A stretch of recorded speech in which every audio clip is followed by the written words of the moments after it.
Hello children, I hope you all are good. Once again I am here with the new and very interesting topic of history, that is the rise of nationalism. और basically बेटा इस chapter में हम 1885 से 1919 का time period पढ़ेंगे कि उसमें जो नेशन के लिए जो प्राइड वाली फीलिंग थी यानी नेशनलिज्म था वो कैसे आया. Nationalism signifies the love, the loyalty for our country, है ना. जब अपने देश के लिए हमारे अंदर प्यार, एक जज्बा आ जाता है तो हम कहते हैं भैया हम तो नेशनलिस्ट हैं. ये स्पिरिट जो है अल्टीमेटली कल्मिनेट होती है इंडिपेंडेंस में. तो इस चैप्टर में हमने यही पढ़ना है कि नेशनलिज्म कैसे आगे आगे बढ़ा. चलो कॉजेस पे डिस्कस करते हैं. सबसे पहला कॉज था political and administrative unity. India जो है लैंड ऑफ डाइवर्सिटी है, बहुत ज़्यादा डाइवर्सिटी है टोपोग्राफी में भी, हर चीज़ में. लेकिन जब भी हम बात करते हैं political, social, religious, cultural, economic aspects की, सो यहाँ पे यूनिटी का होना बहुत ज़्यादा ज़रूरी है. देखो आप सेंट्रल रूलर की जब भी बात करो इंडिया में पास में जाके, तो सेंट्रल रूल हमेशा वीक रहा है, जिसकी वजह से हम बहुत सारे हिस्सों में डिवाइड रहे हैं. बहुत सारे राजा रूल ओवर करके गए हैं, बहुत सारी बाहरी शक्तियां भी आती रही हैं और बहुत बार हम गुलाम भी हुए हैं. बेसिकली जब हम ब्रिटिशर्स के गुलाम हुए. So the whole of India was ruled by one set of laws. The administrative officers were transformed from one place to another without regard to the state boundaries. These provided a basic concept of one citizenship, one nation among the Indian. लोगों को ये लगता था कि भाई इतने सालों तक हम गुलाम रहे हैं, अब पॉलिटिकल और एडमिनिस्ट्रेशन यूनिटी होनी चाहिए. एक नेशन, एक सिटीजनशिप, ये बात होनी चाहिए. नहीं कि मैं उस राजा का हूँ, उस राजा का हूँ, उसके अंडर हूँ, इसके अंडर हूँ. नहीं, एक सिटीजनशिप और एक देश. और ये जब फीलिंग आई तो ऑटोमेटिकली नेशनलिज्म की भी फीलिंग आ गई. उसके बाद इकोनॉमिक एक्सप्लॉयटेशन जो ब्रिटिशर्स ने बहुत ज़्यादा किया था, हाई रेवेन्यू, हाई टैक्सेस लगाए, हमारे सारे रिसोर्सेज को हमारे अगेंस्ट यूज़ किया, बिल्कुल ख़त्म कर दिया इंडियन रिसोर्सेज को. उसकी वजह से भी लोगों के अंदर यूनिटी आई. Then social and religious movement, बहुत सारे सोशल रिलीजियस मूवमेंट स्टार्ट हुए थे.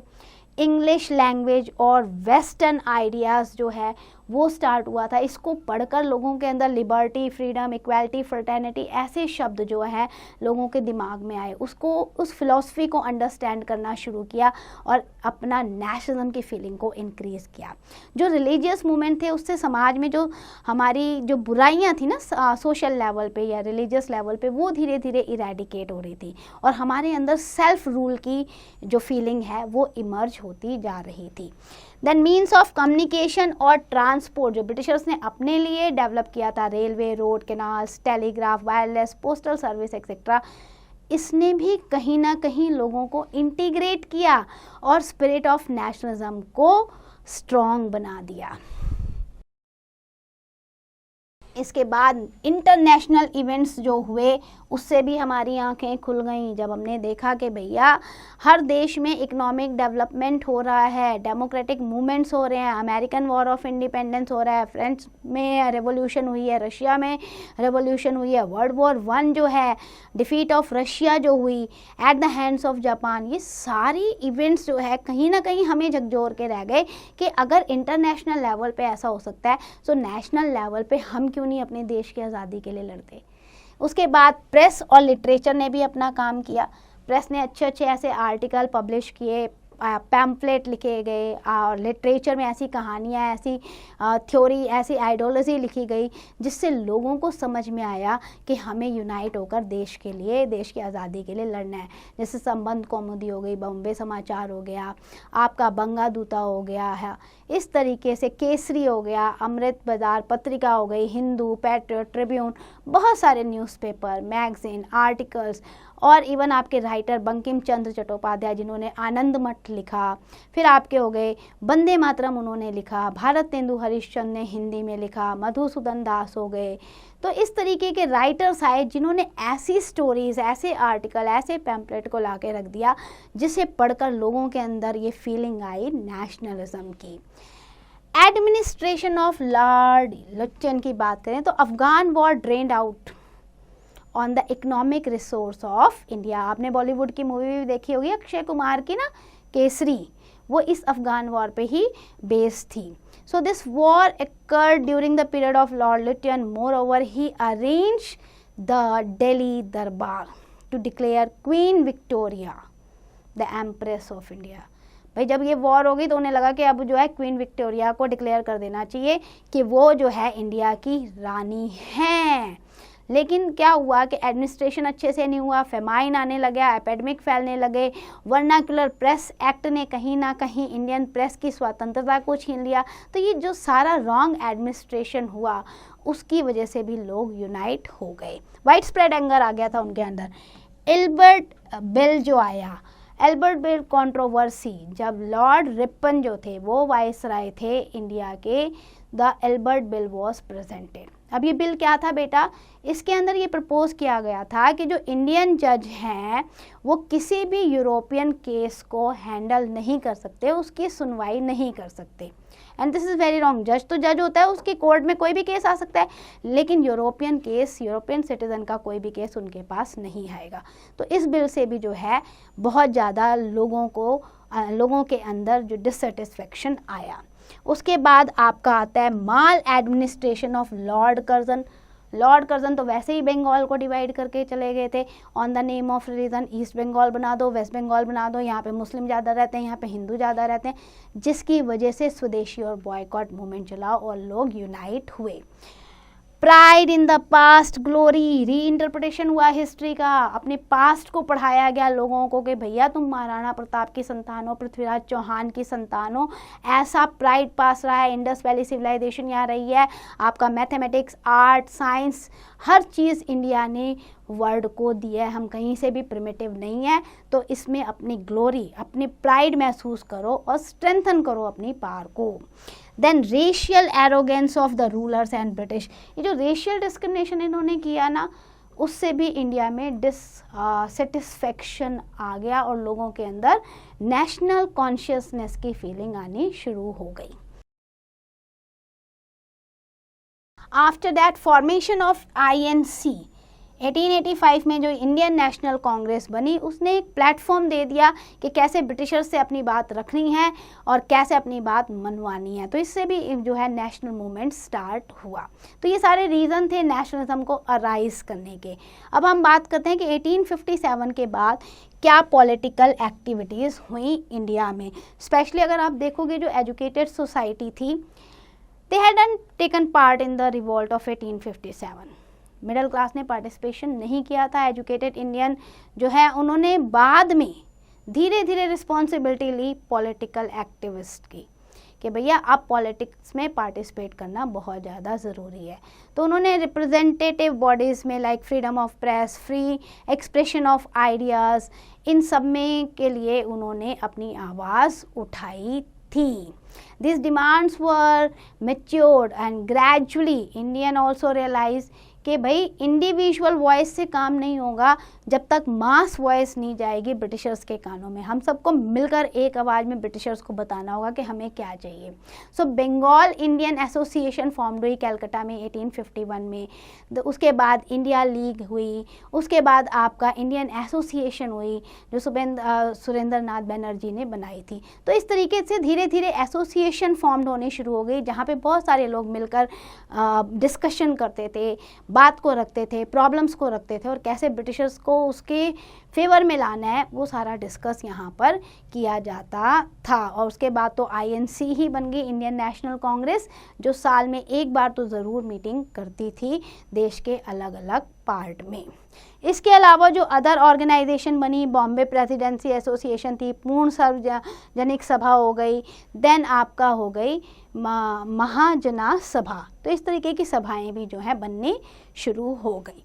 नॉलेज विंडो में देखो, Surendra Nath Banerjee was the first Indian, वो पहले इंडियन थे जिन्हें इंडियन सिविल सर्विस में सेलेक्ट किया गया था, but he was dismissed on the baseless charges, कोई फालतू का चार्ज लगा के उन्हें हटा दिया गया।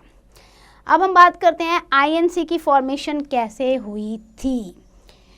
The Indian as well as the British felt that there should be all India organisation. Britishers को भी ये लगता था कि इंट्रैक्शन करने के लिए कोई पर्टिकुलर ऑर्गेनाइजेशन होनी चाहिए, इतनी सारी बन चुकी है, किससे क्या कब क्या बात करनी है। तो इसलिए एक ब्रिटिश रिटायर्ड ऑफिसर थे A.O. ह्यूम, उन्होंने एक एसोसिएशन बनवाई जिसका नाम रखा इंडियन नेशनल यूनियन, और बाद में इसे इंडियन नेशनल कांग्रेस भी कहा जाने लगा। और A.O. ह्यूम ने तब ये कहा था, अ safety valve for the escape of great and growing force generated by our own action was urgently needed। मतलब उनके हिसाब से ये एक सेफ्टी वॉल्व की तरह काम करेगी ताकि ब्रिटिशर्स जो है एस्केप कर पाएँ कभी भी किसी इंडियन एक्शन से। तो दिसंबर 1885 में पूना में INC इंडियन नेशनल कांग्रेस की पहली मीटिंग हुई, बट ये आउटब्रेक हो गई। और इसका आउटब्रेक क्यों हुआ? क्योंकि उस समय कॉलेरा फैल गया था, तो इसलिए नहीं हो पाई। तो फर्स्ट सेशन जो हुआ दोबारा से फिर बॉम्बे में रखा गया, और यहाँ पे जो है इसका नाम रीनेम करके इंडियन नेशनल कांग्रेस कर दिया गया, इंडियन नेशनल यूनियन की जगह। फर्स्ट प्रेसिडेंट जो बने INC के वो थे Umesh Chandra Banerjee, and it was how that a political organisation had been form. तो इनका काम क्या होता था, जैसे प्रेजेंट इंडियन डिमांड्स होती थी, ग्रीवेंसेस होती थी, गवर्नमेंट के सामने कैसे रखना है ताकि गवर्नमेंट हमारे लिए काम कर सके। यानी इनिशियल स्टेज पे INC ने कभी भी आज़ादी की बात नहीं की, बल्कि कैसे अपनी डिमांड को पूरा कराना है इसकी बात की थी। हम्बल रिक्वेस्ट और पिटीशन में ये बिलीव करते थे। अब इंडियन नेशनल कांग्रेस के हम 5 फेसेस होते हैं, उसमें हम इसको डिस्कस कर सकते हैं। पहला फेस जो आता है वो 1885 से 1905 का फेस है। It can be better called the period of liberal national movement कह सकते हो आप इसे। इस फेस के जो लीडर थे वो कम्प्लीटली उनका फेथ था ब्रिटिशर्स में। उनको ये लगता था कि अगर ब्रिटिशर्स के सामने हम पोलाइटली अपनी डिमांड रखेंगे सो ब्रिटिशर्स जो है उसे फुलफिल कर देंगे। सो पिटीशन करते थे, प्रेयर करते थे, एप्लीकेशन लेटर्स लिखते थे और deliberate the problems in its annual session. साल में एक सेशन होता था, वहाँ सारे मेंबर्स आते थे, उस प्रॉब्लम पे डिस्कशन होता था और फिर उस प्रॉब्लम को ब्रिटिशर्स तक पहुँचाया जाता था कि हमारी ये डिमांड है। तो ये कहने का मतलब है कि इस फेस में कभी भी उन्होंने ब्रिटिश गवर्नमेंट को प्रोटेस्ट नहीं किया। देन आफ्टर दैट आप ये कह सकते हो कि ये जो था ये एक मॉडरेट पीरियड था, यानी कि मॉडरेट रहे ये, क्योंकि इन्होंने कभी भी एग्रेशन दिखाया ही नहीं। और मॉडरेट फेस होने के बाद जो लीडर इस टाइम के थे वो क्या करते थे, पिटीशन सबमिट कर रही हैं। तो जो पिटीशन सबमिट करता था उसे कहते थे पिटिशनर्स, कि भैया आपने एक याचिका रख दी कि हमारा ये काम पूरा कर दो। तो आप ये कह सकते हो कि इस पीरियड में हमने इंडिपेंडेंस की बात नहीं की, लेकिन हम ये भी नहीं कह सकते कि ये पीरियड टुगेदर ही फेलियर पीरियड था। नहीं, फेलियर तो नहीं था, कहीं ना कहीं यहाँ पे लोगों का जो अटेंशन था इकोनॉमिक एक्सप्लॉयटेशन की तरफ वो बढ़ता गया। उन्हें ये समझ में आ रहा था कि ब्रिटिशर्स को हम ये कह रहे हैं, ब्रिटिशर्स ये काम फिर भी नहीं कर रहे हैं और इकोनॉमिक एक्सप्लॉयटेशन बहुत ज़्यादा हो रहा है।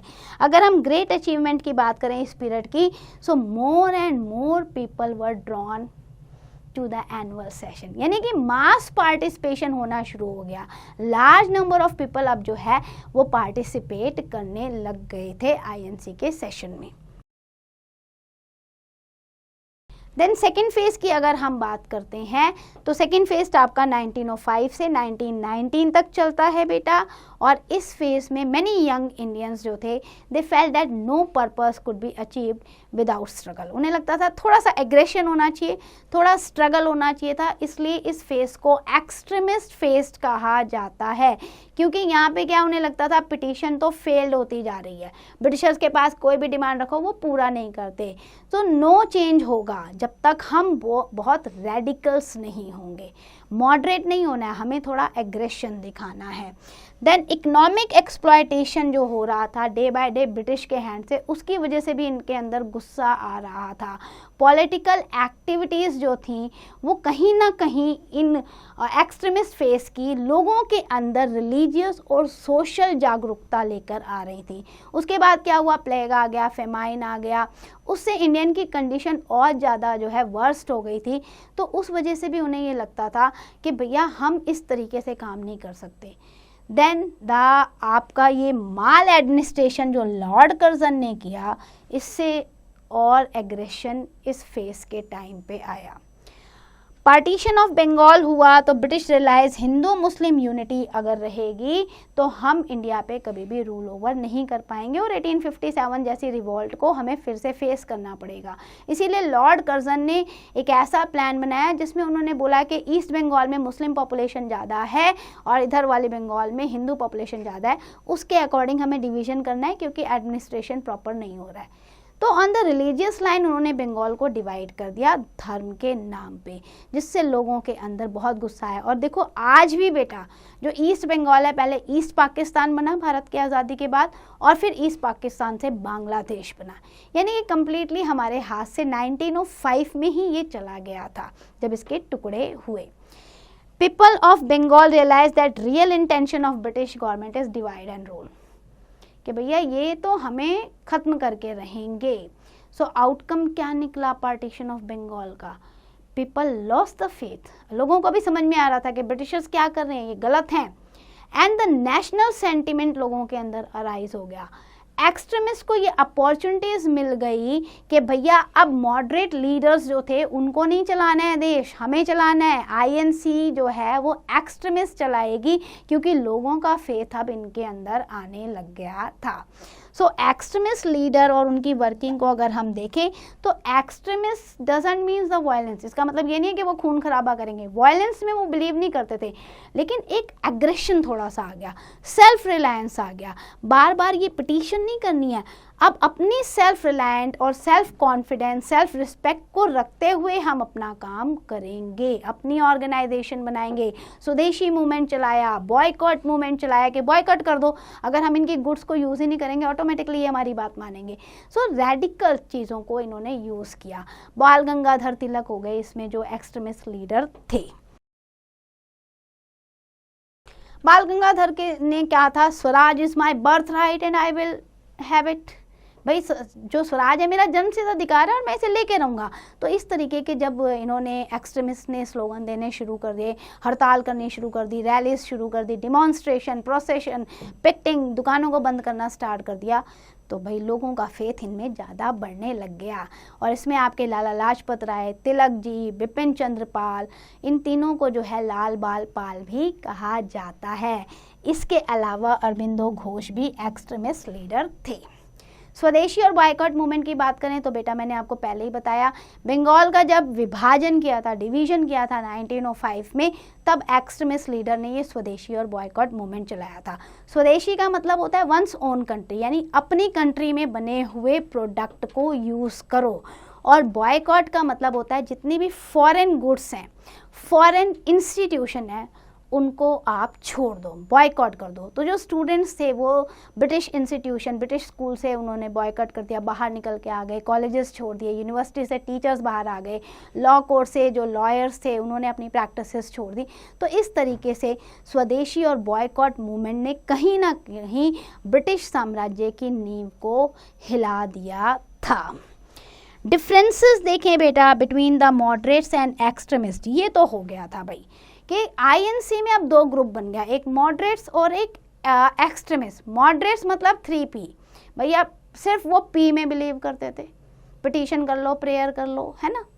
लेकिन एक्सट्रीमिस्ट सेल्फ रिलायंस में बिलीव करते थे, मोर रेडिकल्स थे।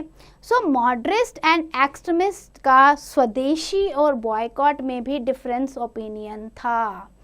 एक्सट्रीमिस्ट चाहते थे कि थोड़ा सा वेपन्स भी हम यूज़ कर दें against the British at the times जब हमें ज़रूरत है एजिटेशन के लिए, लेकिन मॉडरेट ये कहते थे नो वेपन, बिल्कुल कोई वेपन यूज़ नहीं होगा, स्पेशल सर्कमस्टांसेस होगी तब भी नहीं यूज़ होगा। तो कहने का मतलब ये है, यहाँ पे भी ये डिफरेंसेस दिख रहे थे।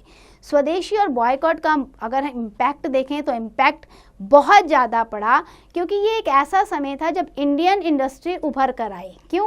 क्योंकि लोगों ने ब्रिटिश गुड्स को बॉयकॉट कर दिया। जब ब्रिटिश गुड्स को बॉयकॉट कर दिया तो अब खरीदेंगे किसे? इंडियन प्रोडक्ट को। तो इंडियन प्रोडक्ट और इंडियन इंडस्ट्री इस समय बहुत तेज़ी से फ्लोरिश हुई।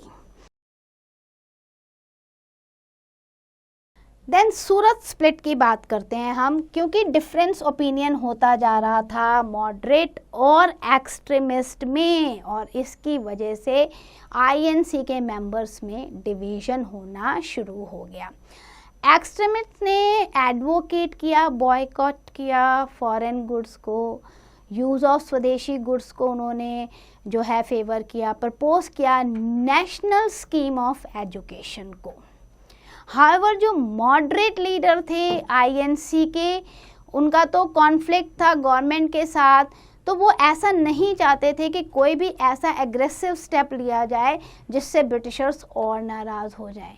जैसे आपके दादा भाई नौरोजी थे इसमें। This conflict could not avoid.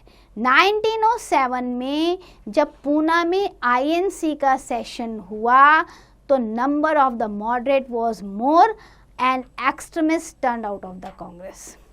भाई वोटिंग हुई कि भैया ऐसे नहीं चलेगी आईएनसी, आप बताइए मॉडरेट तरीके से चलेगी या एक्सट्रीमिस्ट। तो मॉडरेट्स की संख्या ज़्यादा थी, तो जितने भी एक्सट्रीमिस्ट थे उन्होंने कांग्रेस को छोड़ दिया कि भैया हम नहीं कर सकते मॉडरेट तरीके से काम। Despite this extremist continue to enjoy, लेकिन एक्सट्रीमिस्ट जो थे वो लोगों के बीच में पॉपुलर हो चुके थे, लोगों का मासेस का सपोर्ट उन्हें मिल रहा था, इसलिए उन्होंने अपना जो हथियार लगा रखा था ना स्वदेशी और बॉयकॉट, उसको वो चलाए जा रहे थे। अब ब्रिटिशर्स जो है वो अलार्म्ड हो गए थे कि ये जो एक्सट्रीमिस्ट लीडर हैं, स्पेशली लाल बाल पाल, भाई ये बहुत ज़्यादा फेमस होते जा रहे हैं, बहुत ज़्यादा इन्फ्लुएंशियल होते जा रहे हैं, इनको रोकना ज़रूरी है। और इसीलिए उन्होंने क्या किया, रिप्रेसिव मेजर उठाए। लाला लाजपत राय को बर्मा में अरेस्ट कर दिया, बिपिन चंद्र पाल को अरेस्ट कर दिया, 6 महीने की जेल में डाल दिया, बाल गंगाधर तिलक को तो 6 साल के लिए जेल में डाल दिया। मतलब इतना डर इनके अंदर बैठ गया था। और फिर जो लोकल पब्लिक थी उनका ब्रूटल सप्रेशन, वही मारना पीटना शुरू कर दिया। फॉर्मेशन ऑफ मुस्लिम लीग की अगर बात करते हैं तो British wanted to avail every opportunities. उनको लगता था भाई कैसे भी डिवीजन किया जाए इंडिया में, इसलिए वो हिंदू मुस्लिम ये शुरू से रट्टा लगाए रखते थे, डिवाइड एंड रूल ऐसे ही होगा। 1906 में मुस्लिम डेलीगेशन जो रिप्रेजेंट हो रहा था, आगा खां जी कर रहे थे रिप्रेजेंट, और Nawab Salimullah met the Lord Minto. ये लॉर्ड मिंटो से मिलने गए, तब के वाइस राय थे इंडिया के वो, और वहाँ पे इन्होंने रिक्वेस्ट की कि हम अपनी एक अलग एसोसिएशन, मुस्लिम एसोसिएशन बनाना चाहते हैं, जिसको लॉर्ड मिंटो ने तुरंत हाँ कर दी, यस यू कैन। और तब जाके 1906 में मुस्लिम लीग फॉर्म हुई। तो इस तरीके से आईएनसी के अलावा मुस्लिम लीग का फॉर्मेशन हो गया। मुस्लिम लीग का जो ऑब्जेक्टिव था वो ये था कि मुस्लिम लॉयल्टी को प्रमोशन दिया जाए, ब्रिटिश गवर्नमेंट में जो है मुस्लिम राइट्स को प्रोटेक्शन दी जाए। वो डिमांड कर रहे थे सेपरेट कॉन्स्टिट्यूएंसीज मुस्लिम्स के लिए, और they are keeping the Muslim aloof from the national movement, कि मुस्लिम जो है इस नेशनल मूवमेंट में पार्टिसिपेट नहीं करेंगे, ब्रिटिशर्स उन्हें फेवर करें। तो so large number of Muslim people started to join the Muslim League। तो अब जो मुस्लिम जो थे, जो कांग्रेस की तरफ लॉयल थे, वो भी धीरे धीरे मुस्लिम लीग में आने लग गए। हालांकि कुछ मुस्लिम ऐसे थे जो अभी भी आईएनसी के साथ जुड़े हुए थे, आपके अब्दुल कलाम आज़ाद हो गए, हाकिम अजमल खान हो गए, मोहम्मद अली, मज़हर हक, ये सारे अभी भी आईएनसी के प्रति लॉयल थे, ये मुस्लिम लीग को ज्वाइन नहीं करना चाहते थे। मॉर्ले मिंटो रिफॉर्म की बात करते हैं। सो मिंटो मॉर्ले रिफॉर्म क्या था? British pass the Indian council act in 1909। ये आपको याद रखना, ये कानून आया था, इसको हम मिंटो मॉर्ले रिफॉर्म्स कहते हैं, क्योंकि लॉर्ड मिंटो जो उस समय के वाइस राय थे वो इस रिफॉर्म को लेकर आए थे, और वाइल लॉर्ड मॉर्ले जो थे secretary of state of India, उन्होंने भी इस पे वर्क किया था। अब इसका एम क्या था जो हम इतना Minto Morley reforms Indian history में पढ़ रहे हैं? Number 1, an Indian member was included in the vice रायज एग्जीक्यूटिव काउंसिल। लोग खुश, इन्हें लगता था कि कुछ ना कुछ रिफॉर्म कर दो जिससे लोग खुश हो जाएं कि भैया अब हमारी काउंसिल में एक इंडियन मेंबर हम इन्वॉल्व करेंगे। इसके बाद इसमें था the strength of central legislative council was raised. 68 थी, मतलब पहले क्या था 41 नॉमिनेटेड होते थे मतलब बहुत कम थी। अभी क्या लेजिस्लेटिव काउंसिल में 68 मेंबर कर दिए गए, जिसमें 41 नॉमिनेटेड होंगे और 27 जो हैं इलेक्टेड होंगे। सेम ऐसे प्रोविंशियल लेजिस्लेचर काउंसिल में भी मेंबर्स की संख्या बढ़ा दी गई और 30 to 50 के करीब रख दी गई according to the provisional population size. Then under the Minto Morley reform indirect elections जो है वो रखे गए थे, which was introduce by some seats in the council, reserve की गई मुस्लिम्स के लिए। जो मुस्लिम वोटर्स मांग रहे थे ना मुस्लिम का, तो मुस्लिम वोटर्स जो हैं इनको वोट कर सकते थे, तो कुछ सीट्स मुस्लिम के लिए रिजर्व की गई, ये था। Then system of separate electorate introduce कर दिया इन्होंने मुस्लिम्स के लिए, कि मुस्लिम्स की अपनी एक अलग एरिया है जहां मुस्लिम वोटर ही वोट डालेंगे। तो इस तरीके से इन्होंने क्या किया, डिवीज़न भी कर दिया। मेनली तो इस एक्ट का पर्पस ही यही था कि हम जो हैं मॉडरेट की तरफ हैं, हम जो हैं मुस्लिम लीग को मानते हैं। ओवरऑल उन्होंने नेशनलिस्ट को डिवाइड कर दिया, हिंदू और मुस्लिम को डिवाइड कर दिया, क्योंकि देखो आपने यहाँ रिजर्वेशन उन्होंने मुस्लिम्स को दिया है, हिंदुओं को नहीं दिया है। तो ये डिवाइड एंड रूल पॉलिसी थी। इंपीरियल दरबार की बात करें तो जिसे हम दिल्ली दरबार भी कहते हैं, 1911 में दिल्ली में ये लगा था। It was attended by the British king, उस समय जो थे जॉर्ज 5, उन्होंने अटेंड किया था अपनी रानी के साथ। तो इम्पॉर्टेंट डिक्लेरेशन उन्होंने किए थे इस दिल्ली दरबार में, और that were the annulment of the partition of Bengal and shifting of capital from Calcutta to Delhi, कि बंगाल के पार्टीशन को ख़त्म करो और जो कैपिटल आपकी कैलकाटा में थी उसे दिल्ली में शिफ्ट करो। तो ये इंपीरियल दरबार में 2 अनाउंसमेंट हुई थी। अब चलते हैं हम नेशनलिस्ट रिवोल्यूशनरी की तरफ, क्योंकि मॉडरेट के बाद एक्सट्रीमिस्ट आए और अब बारी है रिवोल्यूशनरीज की। रिवोल्यूशनरीज वो लोग होते थे बेटा, वो youth that were convicted that the petitions and protest were not enough for the Indian independence, तो they choose the path of violence to gain the independence. तो ऐसे लोगों को हम रिवोल्यूशनरी कहते थे, जिन्होंने एग्रेशन, रेडिकल्स और वायलेंस के रास्ते को चूज़ किया। जैसे आप देखो आपके जो ये आपके नेताजी सुभाष चंद्र बोस थे, वो कहते थे ना ईंट का जवाब पत्थर से दो, तो ऐसे।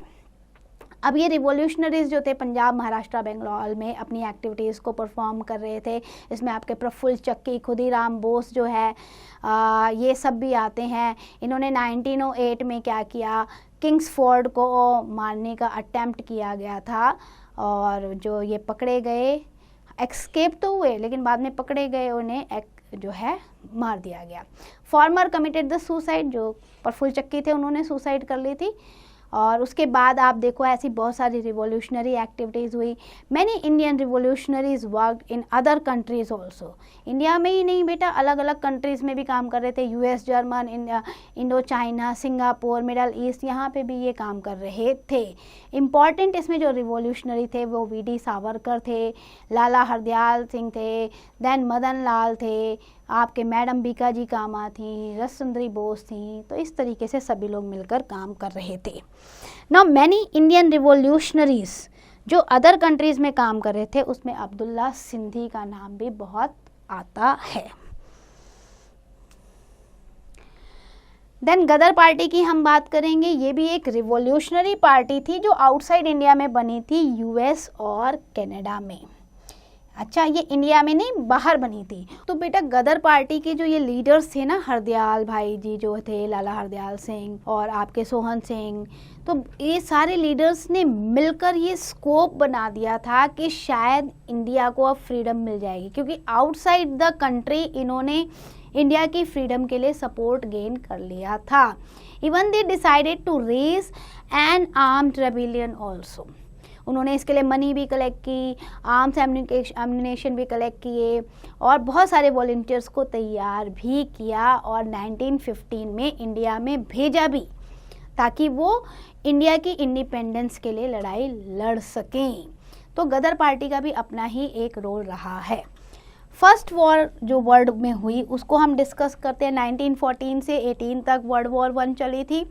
British declared India a party to the war, उन्होंने डिक्लेयर किया कि देखो इंडिया के जो लोग हैं वो वर्ल्ड वॉर में हमारी तरफ से लड़ाई लड़ेंगे, ठीक है, ऐसा उन्होंने कहा। और फिर उन्होंने ये कहा कि अगर if declare that the war was being fought for the defence of liberty and democracy in the world. अब वो ये डिक्लेयर करते देखो जी हम तो वॉर में इसलिए इंगेज हैं क्योंकि हम चाहते हैं वर्ल्ड में लिबर्टी और डेमोक्रेसी आ जाए।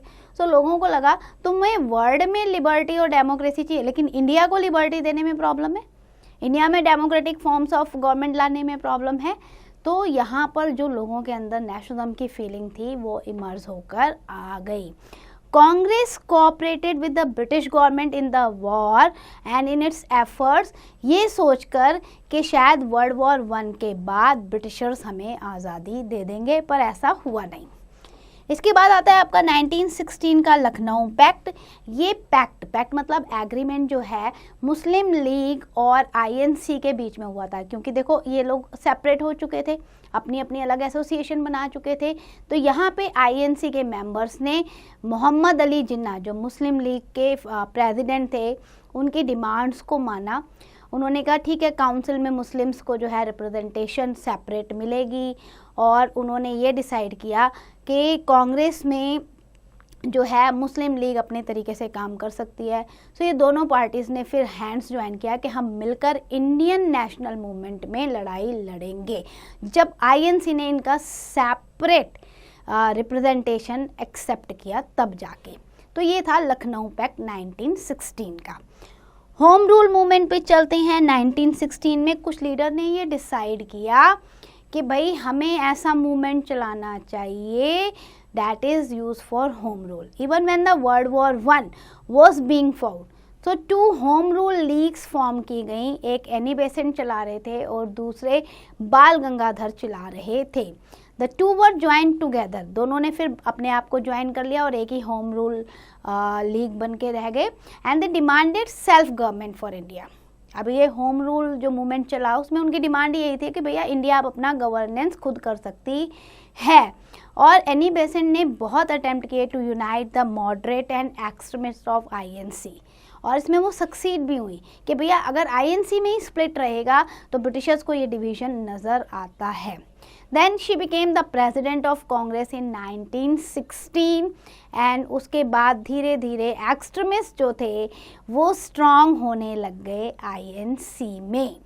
सेल्फ गवर्नमेंट की बात जो है बार बार अनाउंस होने लग गई। कांग्रेस ने भी अपना एम डिक्लेयर कर दिया, और अब क्या हुआ, the moderate could not remain in the Congress. उन्हें लगा ना ये तो फिर गलत तरीके से काम कर रहे हैं।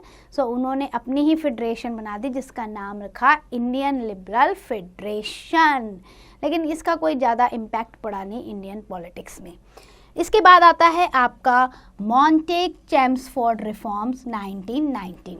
1917 में ब्रिटिशर्स ने क्या किया, उन्होंने देखा कि भैया कंडीशन वर्स्ट से वर्स्ट होती जा रही है और वर्ल्ड वॉर 1 भी चल रही है, मैसिव स्केल पे लॉस हो रहा है, तो अभी हमें कुछ रिफॉर्म्स कर देने चाहिए जिससे इंडियन थोड़े शांत हो जाएं। तो एक satisfy the Indian needs, Montagu made the declaration in the House of Commons. वहाँ पे उन्होंने ये डिक्लेरेशन किया था।